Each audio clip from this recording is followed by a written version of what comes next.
balle trap et le tir sont des sports souvent rejetés par les chasseurs. En tous les cas, pas suffisamment pratiqués par ceux-ci.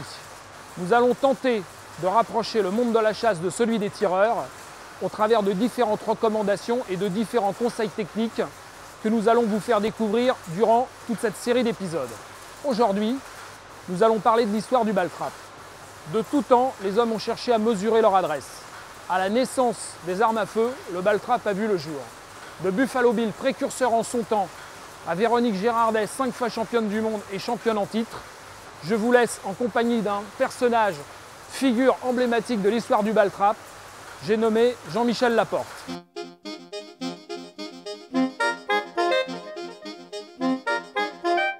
Le ball trap existe depuis l'Antiquité. Les Grecs déjà utilisaient le tir au pigeon avec un pigeon qui était accroché par une patte sur un perchoir et ils tiraient avec des arcs et des flèches sur cette cible vivante.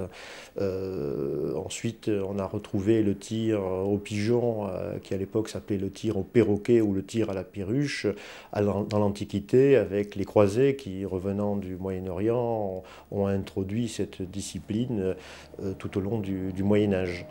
Le ball trap n'a cessé de se développer, surtout avec les Anglais qui, eux, ont utilisé le tir au pigeon vivant. Et c'était devenu un sport, une pratique nationale à l'époque, avec un jeu qui consistait entre autres à mettre un pigeon sous un chapeau et à tirer le chapeau avec une ficelle pour que le pigeon s'envole et en tirer dessus. Le tir au pigeon d'argile s'est développé avec la première grande compétition en 1883 à Kansas City avec un pigeon qui était en argile à l'époque, aux États-Unis donc, et il s'est développé avec des grands shows, notamment grâce à Buffalo Bill, que de 1880 à la Première Guerre mondiale a fait des shows extraordinaires aux États-Unis et en Europe, bien évidemment. Durant la même période, on a tiré beaucoup sur des boules de verre et on avait mis à l'intérieur de ces boules de verre des plumes de pigeons, d'oiseaux. Et chaque fois qu'on touchait, bien sûr, ça faisait un gros nuage de plumes, ce qui créait le spectacle avec des couleurs différentes.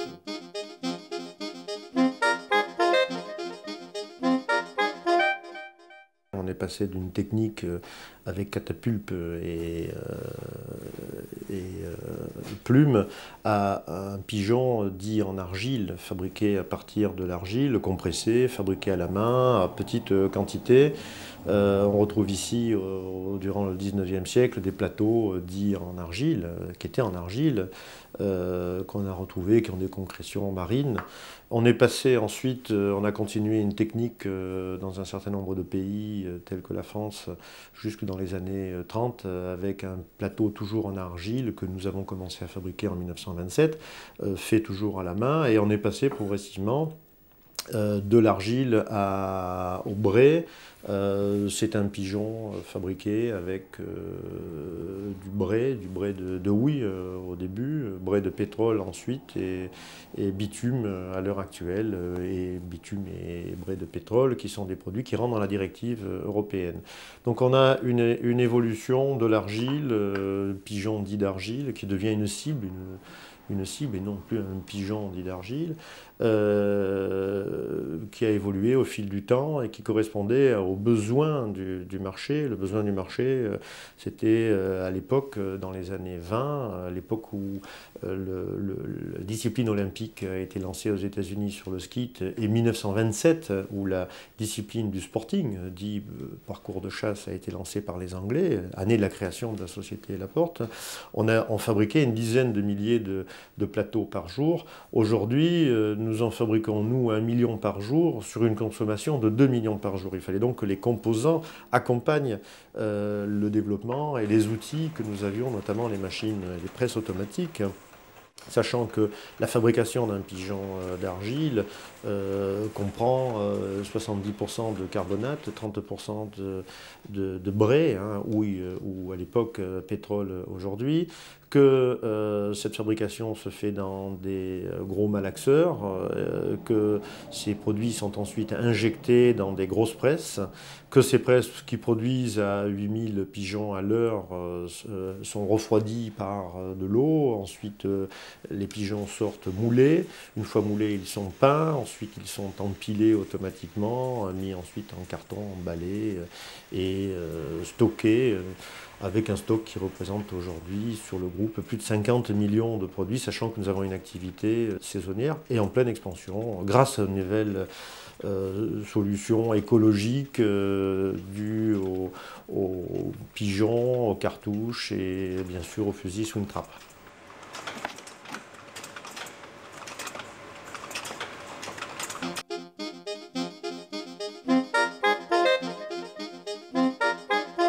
L'évolution des lanceurs au fil des siècles, on est passé de la catapulte. À l'intérieur, on a mis d'abord des oiseaux, des pigeons. Ensuite, on a lancé des boules de verre avec les fameuses plumes. Et on est passé ensuite aux pigeons en argile et aux pigeons en brai. Ces lanceurs étaient manuels. Ils sont apparus au milieu du 19e siècle. Ils lançaient 1 à 2 pigeons. Les premières grandes compétitions, notamment aux États-Unis, et les premiers Jeux olympiques en 1920 sur le ski olympique étaient avec des machines toujours manuelles. Et on est arrivé progressivement, après avoir fabriqué des centaines de milliers de lanceurs manuels de par le monde, on est arrivé à des lanceurs entièrement automatiques dans lesquels l'électronique, le déclenchement à la voix rentre, des magasins de capacités diverses qui partent de 80 à 400 plateaux, qui peuvent utiliser des pigeons de taille différentes. Là, on a une taille grande, moyenne, et des tout petits pigeons également, pour les envoyer dans des distances qui varient de 80 à 100, 120, 130 mètres.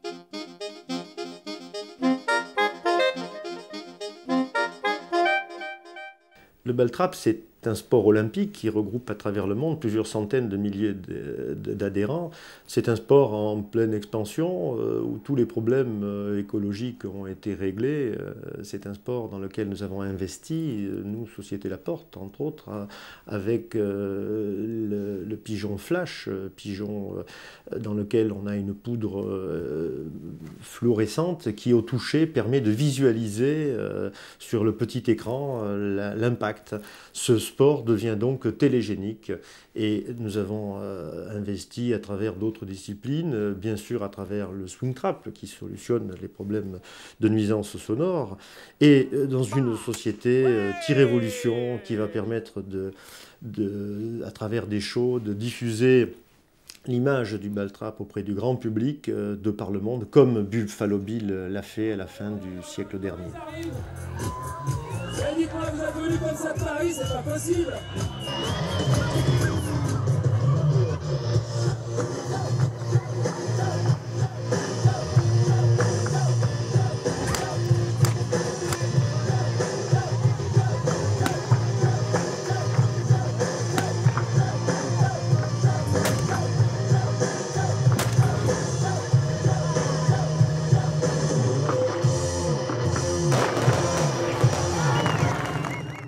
Le ball-trap est un sport souvent rejeté par les chasseurs, en tous les cas pas suffisamment pratiqué par ceux-ci. À travers ces différents épisodes, nous allons tenter de rapprocher le monde de la chasse de celui du tir. À travers ces différentes recommandations techniques, ces différents conseils de tir, nous allons essayer de mettre en évidence les similitudes du tir de la chasse et du tir de ball-trap.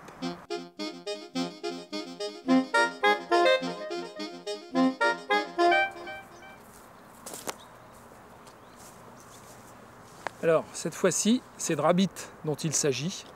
Le rabbit, c'est un mot anglais, ça veut dire lapin. Et là, en l'occurrence, ce sont donc des plateaux qui roulent sur le sol et qui, effectivement, par leur trajectoire, par leur course, rappellent un peu la course du lapin. Sinon que, à l'inverse du lapin, ils ont une trajectoire toute droite. Mais enfin, ça reproduit la course du lapin. Donc, la technique de tir, elle reste toujours la même. Hein, il faut toujours avoir les pieds dans la direction de l'endroit où on va lâcher son coup de fusil, c'est très important. Il faut toujours bien coller sa joue, il faut toujours avoir le poids du corps sur la jambe gauche, on ne le répète jamais assez. Toutefois que là, la hauteur des canons est très importante. Il faut attaquer les canons très très bas, nettement en dessous de la trajectoire du plateau, de sorte que quand on a épaulé, on soit sous le plateau et on puisse continuer à le contrôler des yeux pour remonter dans la trajectoire.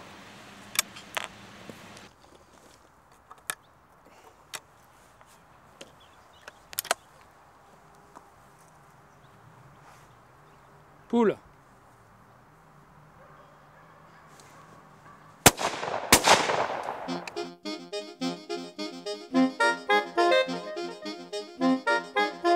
Bon, et bien pour le rabbit, qui est un excellent entraînement donc pour le lapin de Garenne, qui est une discipline assez difficile et assez amusante, nous avons plusieurs possibilités d'armes, de calibres et de cartouches. Ceci dit, avant de commencer toute discussion sur le rabbit et ses applications, il faut tout d'abord avoir une crosse qui vous tourne de façon impeccable. Car au rabbit, l'espace est très réduit en général pour pouvoir tirer correctement. Et il faut, j'insiste très lourdement, il faut absolument une crosse très bien mise aux mesures. Alors pour ce faire, nous avons, nous armuriers, pensé un petit peu à vous et nous essayons au cours des années d'améliorer les techniques pour les mises aux mesures. Or là, vous avez devant vous un fusil conformateur avec un laser incorporé à l'intérieur. Ce conformateur nous permet de baisser les pentes, de les remonter, de remettre un petit peu d'avantage, d'en retirer, de faire des variations de longueur. Et sur un écran bien disposé, avec ce genre d'arme, il est très facile de déterminer exactement les mesures dont vous avez besoin sur votre futur fusil pour tirer au rabbit. Alors, nous avons, dans la plupart des cas de figure, si vous voulez avoir le résultat optimum, il existe aujourd'hui en superposé ou en juxtaposé des canons courts. Et plus exactement avec des rayures, des canons supra comme on les appelle. Ce sont des rayures très larges qui vous permettent une dispersion de gerbes assez intéressante pour tirer de très près. Et nous pouvons tirer donc surtout avec ce type d'arme à courte distance et faire varier aussi les cartouches. Alors en ce qui concerne les cartouches, une cartouche de calibre 12 pour tirer au rabbit étant l'idéal 32 grammes, vous avez la possibilité de prendre des plombs cubiques ou des dispersantes, mais qui s'avèrent à la chasse absolument très dangereuses et je déconseille à la chasse d'utiliser ce type de cartouche. J'ai de nombreux clients qui tous les ans ont des problèmes avec des chiens qui ont pris des plombs dans les oreilles ou dans le ventre ou à différents endroits ou dans les yeux et des fois des accidents de chasse qui ont eu des conséquences très graves. Donc je conseille tout simplement d'utiliser à la chasse, en ce qui concerne le lapin de Garenne, d'utiliser une bonne bourgrasse de 32 grammes et dans un canon rayé supra, vous aurez des résultats absolument magnifiques sans pour autant avoir de danger pour autrui. Autrement, vous pouvez utiliser des calibres 20. Là ici nous avons la chance d'avoir un Peradi de très jolie qualité avec un canon de 70, lisse améliorée et quart de choc qui peut vous convenir tout à fait à tirer le lapin de Garenne. Un calibre 20 ne vous abîmera pas l'épaule. Il y a la possibilité, avec ce type de calibre, de trouver des bourgrasses. Je conseille particulièrement des 24 grammes, avec des sertissages ronds. Et ça vous donnera toutes les satisfactions du monde. Mais ne les tirez pas trop loin parce que vous risquez de blesser.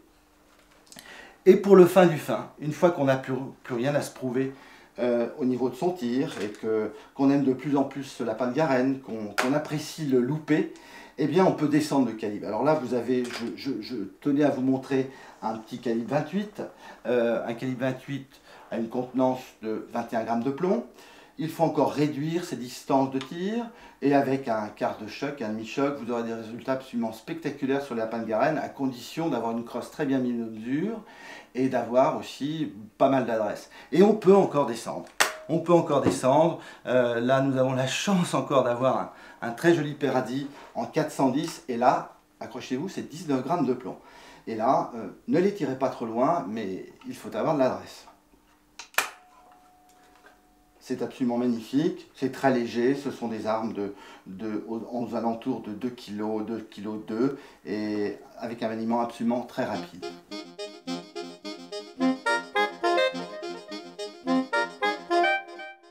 Thierry, est-ce que vous aimez le lapin? Comme tous les chasseurs Je français. suis sûr que vous adorez le lapin. En tous les cas, ça tombe bien parce que c'est de lapin dont il s'agit, là maintenant.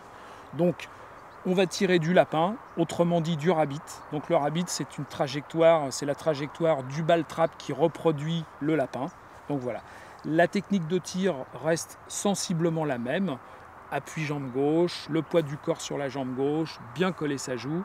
Toutefois, ce qui est très important dans ce type de trajectoire, c'est la hauteur du canon. Il faut attaquer canon très très bas, crosse très haute, de façon à ce que quand vous ayez fini d'épauler, vous soyez encore sous la trajectoire du plateau, de façon à bien contrôler la trajectoire avec vos yeux en même temps que le bout de votre canon. On va essayer. Donc, on va essayer. Allez-y, vous avez les cartouches. Le pouleur est prêt, la machine est prête. Voilà, Thierry. Quand vous êtes prêt, vous commandez poule. Soyez bien vigilant à la hauteur des canons. C'est très important. Canon bas, crosse haute. Poule. Voilà, formidable, encore une fois.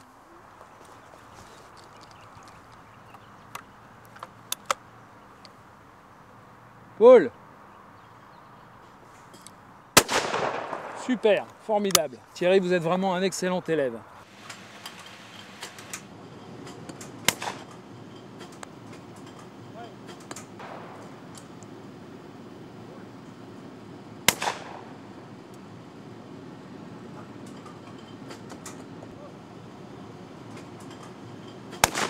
Chasseur ou tireur sportif, après ces quelques conseils et surtout un bon nombre de séances d'entraînement, les tirs réussis sur plateau ou petit gibier à poil ne seront plus pour vous des exceptions.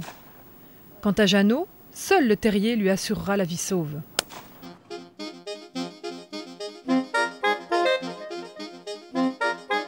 Sur ce poste-là, il s'agit d'une trajectoire fuyante rasante.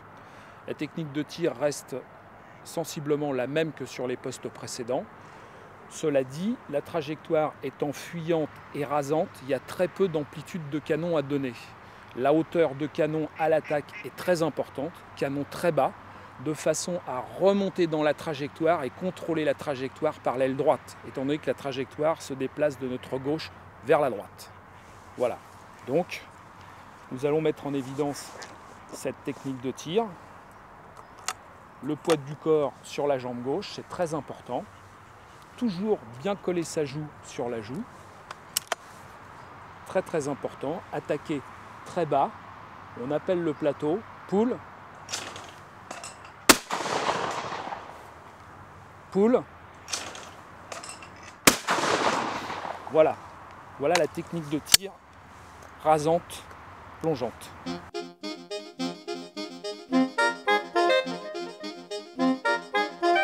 Alors, en ce qui concerne le fuyard rasant, qui est un plateau technique, un plateau débutant, mais qui est très lié avec la chasse traditionnelle, à savoir que celui-ci représente tout à fait la chasse au culvé, devant soi, avec un chien. Et celui-ci est un plateau qui paraît facile, mais qui est quand même très technique. Il faut bien évidemment avoir une crosse qui vous tombe de façon parfaite, avec une mise à conformation bien faite. Et il faut avoir un bon confort de la crosse, un bon toucher. Je ne sais pas comment l'expliquer. Il faut que la crosse soit bien adaptée, en plus de ça qu'elle soit très confort. Des bécassines qui partent devant vous, une sarcelle et qui s'éloigne. Il faut tirer très vite. Et il faut que celle-ci soit, en plus de la qualité technique de la mise aux mesures, il faut que celle-ci soit très confortable. Alors donc nous avons, pour la chasse bien évidemment, pour commencer, nous avons d'abord des crosses anglaises. Alors une crosse anglaise est une crosse très élégante en général, qui s'allie à un fusil de détente. Celle-ci vous permet d'avoir peu de choses dans le poignet, elle monte très bien, c'est très agréable, qui plus est très esthétique. Vous avez aussi, on en rencontre moins maintenant, mais dans les fusils artisanaux d'une certaine époque à Saint-Étienne, nous avons cette crosse demi-pistolet qui permettait d'avoir la main assez en arrière et qui vous permettait de doubler absolument très rapidement et de passer d'une... Et le confort de cette crosse, certains l'aiment encore. Personnellement, je préfère une crosse anglaise. Vous avez ensuite des crosses un petit peu plus prononcées au niveau de la poignée. Comme celle-ci, si je veux comparer cette crosse avec celle-ci, vous voyez très bien que sur le plan esthétique, ici c'est beaucoup plus prononcé et ça permet un meilleur maintien de votre fusil. Votre fusil, grâce à une monodétente, vous pourrez mieux l'épauler, mieux le monter. Alors vous avez des crosses à joues aussi, ça c'est une question d'esthétisme, parce qu'en réalité, comme tous les grands tireurs le savent, la crosse à joues telle que nous la voyons ici ne sert pas à grand chose, c'est très esthétique, c'est très joli, car la crosse doit tomber absolument ici et non pas sur le plat de la joue. Donc j'aime beaucoup sur le plan esthétique ces crosses, mais en fin de compte, la joue est dans le vide quand on épaule absolument parfaitement, c'est sous l'apophyse ici, mais pourquoi pas. En finalité, pour tirer de façon sportive, rapide, l'idéal étant une monodétente avec un joli fusil comme celui-ci, toujours un Perazzi, qui sont au top de la technique à ce jour. Comme vous le voyez, le côté esthétique est un petit peu discutable au niveau de cette crosse. Une crosse anglaise est beaucoup plus fine, beaucoup plus agréable à regarder, mais sur le plan technique, l'avancée de cette crosse revolver nous permet de encore mieux tenir le fusil et d'avoir un confort grâce à des épaisseurs ici, telles qu'elles sont conçues dans cette firme, qui vous permet d'avoir le confort maximum, parce qu'il faut tirer vite et ne pas se faire mal à la joue. Et il faut aussi allier à ce confort de crosse les cartouches, bien évidemment, parce que le tir fuyard rasant, c'est souvent des oiseaux qui partent et qui s'éloignent. Donc il est bon, moi je conseille à mes tireurs en général d'utiliser dans le premier coup une bourre grasse qui vous permettra d'écarter un petit peu votre gerbe, et sur le deuxième coup une bourre à jupe qui est en plastique et qui permet de contenir les plombs un petit peu plus et de pouvoir tirer votre gibier un petit peu plus loin. Enfin, le plomb idéal pour ce genre de discipline étant pour la chasse le plomb numéro 7 et pour le ball-trap le plomb numéro 7,5.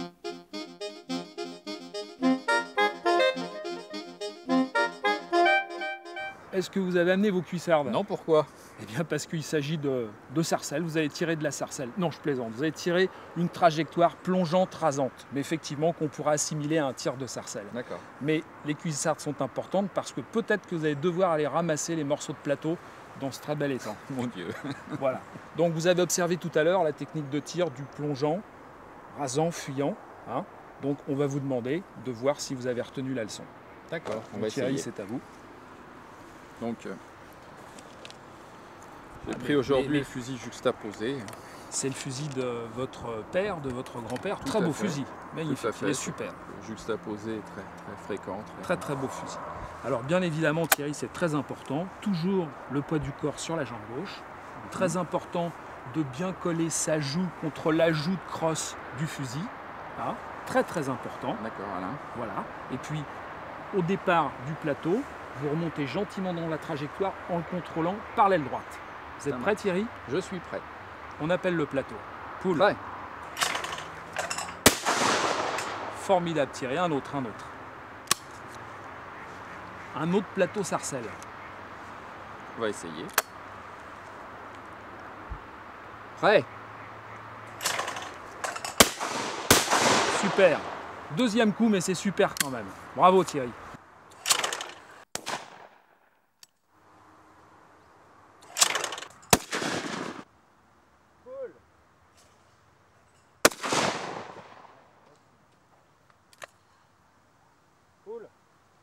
Chasseur ou tireur sportif, après ces quelques conseils et surtout un bon nombre de séances d'entraînement, les tirs réussis sur plateau ou oiseaux à l'essor devant le nez du chien ne seront plus pour vous des exceptions. Seul un zigzag de bécassine ou de sarcelle vous sera pardonné.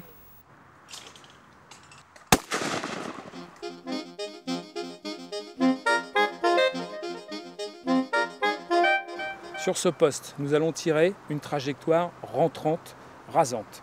La technique du tir reste inchangée, elle est exactement la même. Le poids du corps, jambe gauche, bien coller sa joue sur la crosse du fusil.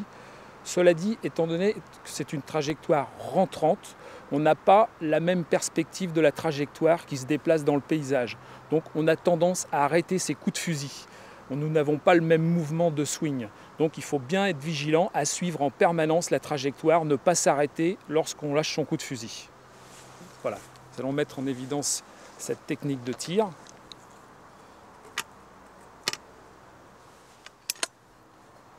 Je positionne bien mon corps sur la jambe gauche.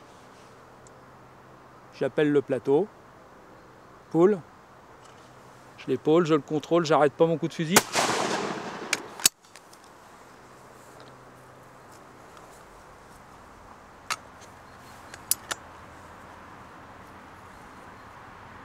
Pull.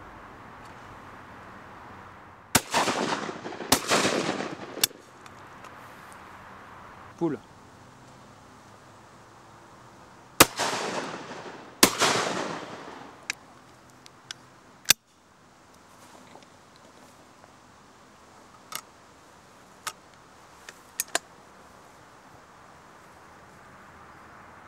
Pull.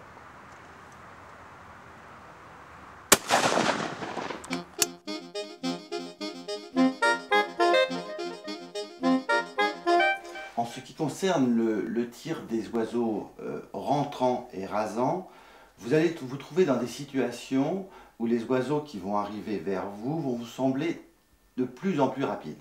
En réalité, eux ne vont pas changer leur vitesse, mais c'est vous qui allez être obligé d'accélérer votre geste. Donc pour ce faire, il faut pouvoir passer de votre première détente à votre deuxième détente rapidement dans le cas où vous avez un fusil juxtaposé, pour nous les chasseurs, pour pouvoir passer rapidement de l'une à l'autre.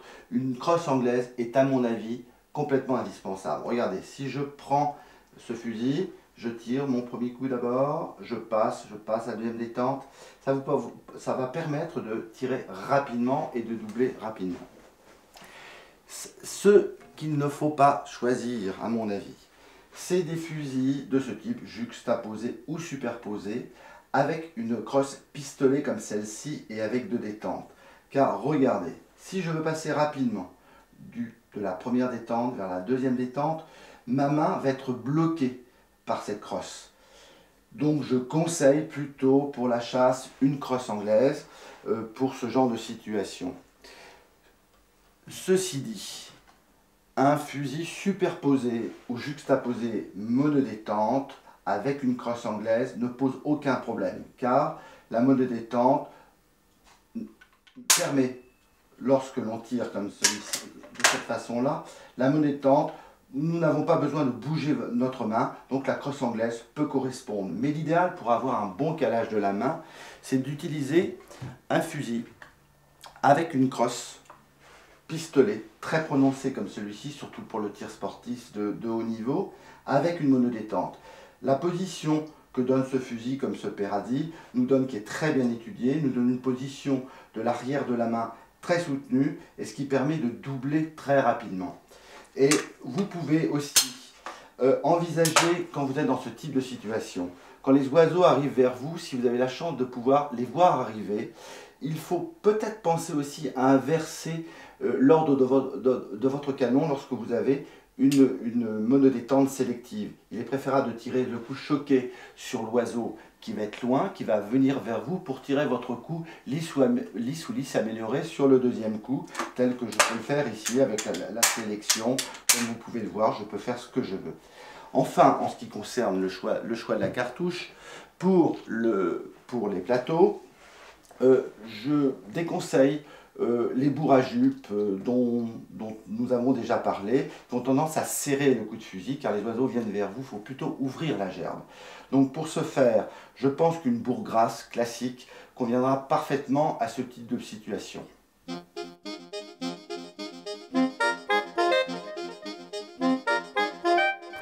Thierry, cette fois-ci, il s'agit de trajectoires rentrantes rasantes. On peut considérer que ça reproduit le vol du canard qui vient se poser sur un étang. C'est une trajectoire qui est très intéressante à tirer, mais toutefois j'attire votre attention sur la sécurité. Dans des conditions de chasse, il faut être très vigilant sur la sécurité, car vos coups de fusil, vous les lâchez à hauteur d'homme. Voilà. très important. La technique du tir, elle reste sensiblement la même que sur les postes précédents. Le poids du corps sur la jambe gauche, bien coller votre joue sur la crosse du fusil. Et surtout, ce qui met à la faute sur cette trajectoire, c'est d'arrêter ces coups de fusil.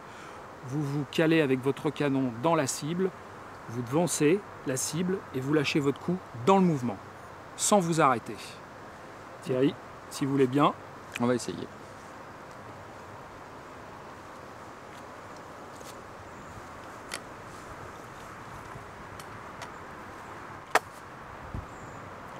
Appui sur la jambe gauche, collez bien votre crosse sur la joue. Surtout, vous lâchez votre coup de fusil dans le mouvement sans vous arrêter. On va essayer. Paul.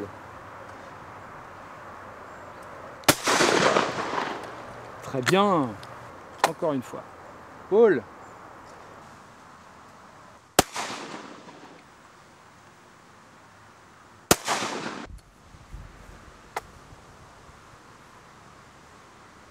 Paul. Chasseur ou tireur sportif, après ces quelques conseils et surtout un bon nombre de séances d'entraînement, les tirs réussis sur plateau ou brousse ou volés de sarcelles à la passée ne seront plus pour vous des exceptions. Toutefois, gardez toujours en tête que ce tir est à hauteur d'homme et qu'aucun oiseau ne mérite de prendre des risques. Paul. Voilà.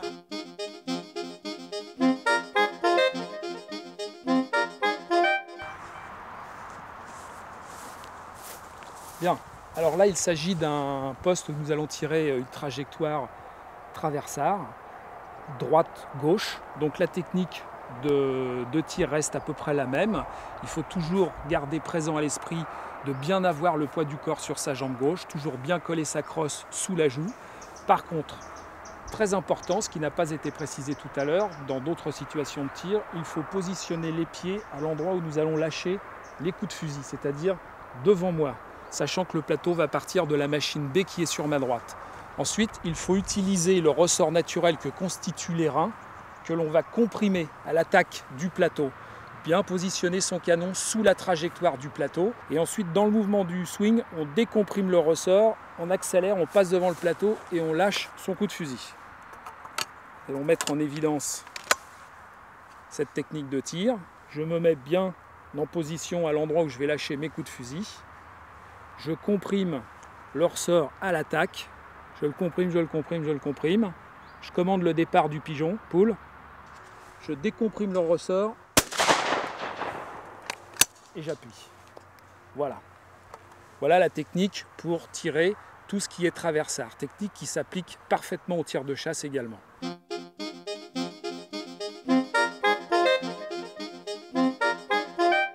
Le traversard.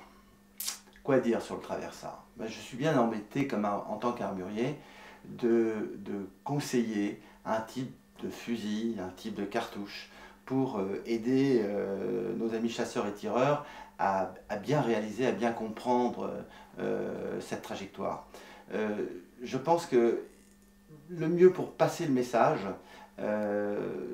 j'ai envie de vous parler plutôt d'une gerbe de plomb et quant à sa morphologie. Parce que dans tous les ouvrages, dans beaucoup d'ouvrages que j'ai vus traitant des cartouches et des possibilités des cartouches, le chasseur et même moi-même, je suis tenté de le faire, nous représentons une gerbe de plomb de face comme ça. C'est une espèce de cercle. Mais pour réaliser ce traversard, il faut chasser ça de son esprit. Il faut plutôt imaginer, et c'est une image que j'aime bien utiliser quand les gens viennent à la maison tirer au parcours de chasse, j'aime bien utiliser cette image de comète. Effectivement, une gerbe de plomb dans l'espace a une forme de comète sur son travers et elle est très longue. J'ai eu l'occasion de le vérifier, je le fais vérifier quand les gens viennent tirer au parcours de chasse, quand je les vois lutter avec les traversards. Je les emmène très rapidement sur l'eau parce que nous avons la chance d'avoir de l'eau sur le parcours de chasse. Je me place très bas près du sol et je tire un coup de fusil parallèle à l'eau et je mets mon tireur pour qu'il puisse observer cette fameuse comète. Je le mets de profil à une trentaine de mètres et on s'aperçoit que les gerbes entre 25 et 30 mètres peuvent faire, allez, je vais vous dire, de 5 en fonction des bourres, de 5 à 10 mètres de long. Donc il est évident que si l'on compare dans sa tête ce cercle ridicule et la longueur de cette comète sur cet oiseau traversard qui va vous passer entre 10 mètres ou 50 mètres, nous ne le savons pas, il est évident que plus vous utilisez intellectuellement la longueur de cette comète, plus vous aurez de chances de pouvoir cueillir cet oiseau. Et le seul message que je peux vous donner, c'est que plus vous allez mettre devant cet oiseau, n'ayez pas peur, n'ayez pas le complexe de mettre trop devant l'oiseau, car vous aurez toutes les chances que les plombs de queue de gerbe viennent sécher votre oiseau proprement. Si ce cercle que vous imaginez, qui frusse un petit peu, vous essayez de l'envoyer dans l'oiseau, si vous tirez un petit peu derrière, vous n'exploiterez pas toute la longueur de votre gerbe et ce sera dommage parce que des fois, et souvent le cas, c'est grâce à la queue de gerbe que vous allez pouvoir réussir ce traversard. Et pour finir, je pense que ce qui est très important quand on a pu comprendre ce que j'essaie de vous expliquer, c'est qu'il faut absolument beaucoup travailler cette trajectoire avec des professionnels pour utiliser les positionnements, les attaques, utiliser le ressort que l'on peut avoir avec ses jambes, avec ses reins, avec son bras, que l'on soit gaucher ou droitier, et c'est quelque chose de très technique.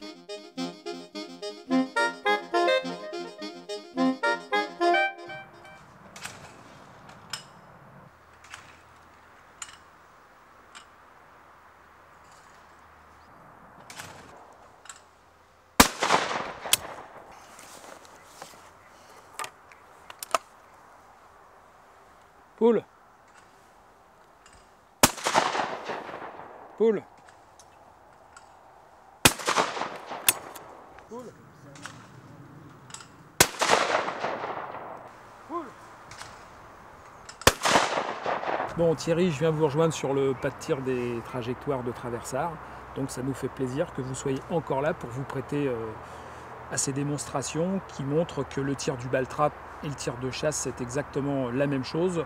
Je vois par contre que vous avez changé de fusil. Tout à fait, j'ai pris pour ce pas de tir donc mon superposé en calibre 20 et je me suis équipé des munitions que j'utilise habituellement à la chasse, à savoir des cartouches Bourgras en plomb d'8 qui sont très, très adaptées a priori. Eh bien Thierry, je crois que c'est une excellente idée parce que ça va bien montrer aux gens que le tir de chasse et le tir de baltrap, c'est exactement pareil. Voilà. Donc si vous voulez bien nous faire cette petite démonstration. Donc je vous rappelle, surtout le poids du corps sur la jambe gauche. Collez bien votre crosse sous la joue. Et puis comprimez bien le ressort à l'attaque du plateau. Paul! Bravo Thierry, c'est super. Vous nous en faites un autre? On va essayer.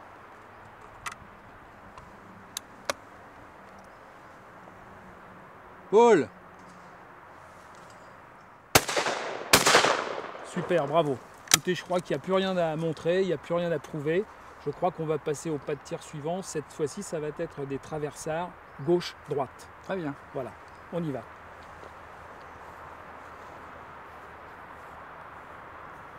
Cette fois-ci, situation inverse du pas de tir précédent, Thierry. Traversard gauche-droite. La trajectoire est exactement la même, sinon on va la tirer donc à l'inverse. Donc très important, la position des pieds. Les pieds doivent être orientés dans la situation où on va lâcher ses coups de fusil.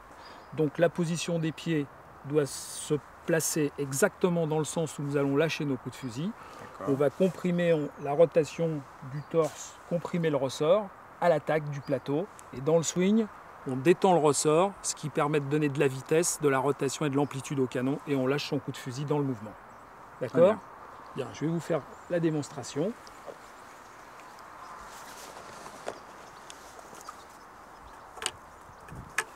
Donc, le plateau va partir à mon extrême gauche. Je positionne mes pieds à l'endroit où je vais lâcher mes coups de fusil. Je comprime le ressort, j'appelle le plateau, pull.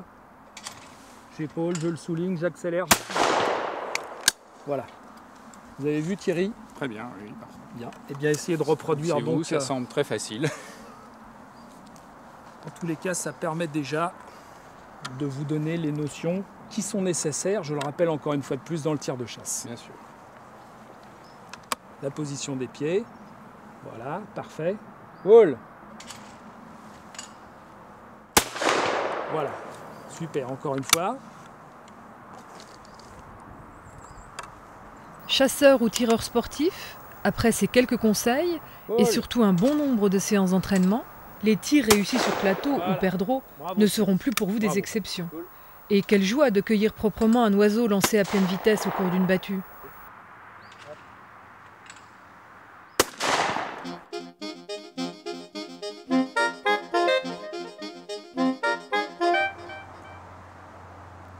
À ce poste, nous allons tirer une trajectoire de haut vol, fuyant, très rapide. La technique du tir consiste à attaquer les canons très haut, la crosse très haute, les reins légèrement encambrés en arrière, la tête basculée en arrière, de façon à percevoir le plateau très vite. Dès que le plateau rentre dans le champ de vision, épauler, plonger sous le plateau et lâcher son coup de fusil 1 mètre à 1,50 m sous le plateau. Maintenant, nous allons mettre en évidence cette technique de tir. Je monte mes canons très haut à l'attaque, la crosse très haute, je cambre les reins en arrière, je bascule ma tête en arrière. Poule, je suis le plateau.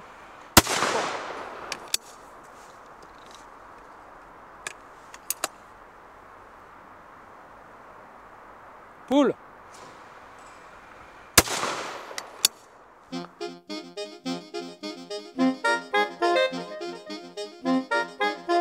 Le fuir à la tour, ce grand plateau très redouté par les tireurs, car effectivement c'est un oiseau, un plateau très difficile à faire, un plateau très technique, qui peut aussi intéresser les chasseurs, mais à mon avis beaucoup moins, car cette circonstance de tir à la chasse, bien souvent nous permet difficilement d'identifier les oiseaux quand ils vous arrivent de derrière, que vous êtes surpris. Si vous êtes concentré devant, en marchant, devant soi, ou bien souvent vous êtes au poste au pigeon ou au canard, il est difficile quand cet oiseau vous arrive de l'arrière, de pouvoir l'identifier. L'identifier pour ne pas faire l'erreur, tirer un canard prohibé par rapport à un canard autorisé, car ça nécessite un coup de fusil rapide, qui est très possible de faire au parcours de chasse quand on connaît la trajectoire, car c'est d'ordre technique, il faut adopter des positions d'attaque bien particulières pour être sûr de bien le négocier. Effectivement, au pigeon, cela nous arrive de temps en temps. Moi, ça m'est arrivé souvent d'avoir l'occasion de tirer des pigeons ramiers avec un automatique, car j'aime beaucoup avoir un automatique au pigeon. Je suis concentré sur un site et d'un seul coup, un pigeon m'arrive de l'arrière et je dois dire que grâce à quelques entraînements personnels au parcours de chasse, quand je réussis un oiseau comme ça, je m'en souviens à la fin de la journée parce qu'ils sont très difficiles à faire. Or, au niveau du parcours de chasse, cela nécessite pour les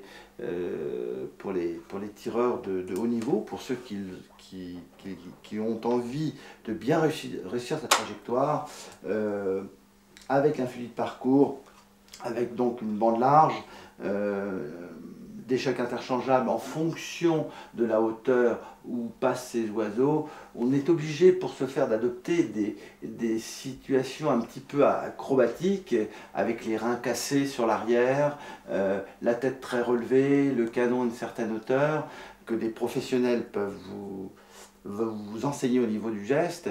Et il faut absolument avoir une forme physique et une souplesse des reins exemplaire pour pouvoir avoir la régularité de ce plateau. Et bon, il est possible de pouvoir rapidement les apprendre, à condition toujours d'avoir une crosse très bien mise aux mesures et que le professionnel qui va vous l'enseigner soit à la hauteur de sa tâche.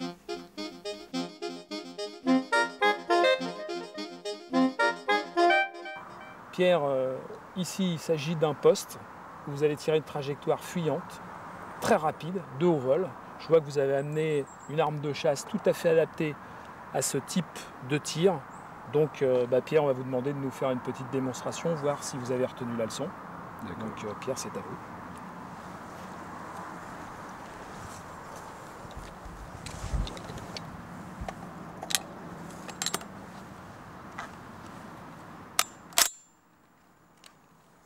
Le poids du corps sur la jambe gauche. Pensez bien à basculer les reins en arrière, l'attaque très très haute du canon, la tête jetée en arrière, et dès que le plateau rentre dans votre champ visuel, immédiatement vous épaulez, vous accélérez et vous lâchez votre coup de fusil 1 mètre à 1,50 m sous le plateau. D'accord. Vous êtes prêt, Pierre? C'est à vous. Je suis prêt. Paul. Bravo, Pierre. Vous avez bien retenu la leçon. On en refait un autre. Allez, basculez bien les reins en arrière, la tête très haute. Paul.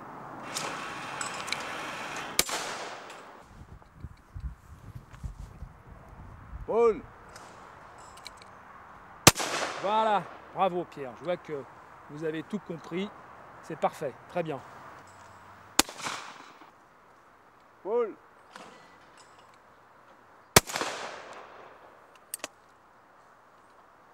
Paul. Chasseur ou tireur sportif, après ces quelques conseils et surtout un bon nombre de séances d'entraînement, les tirs réussis sur plateau ou palombe, un jour de grand vent, ne seront plus pour vous des exceptions. Et quel exploit de décrocher un oiseau après un geste technique aussi rapide à exécuter.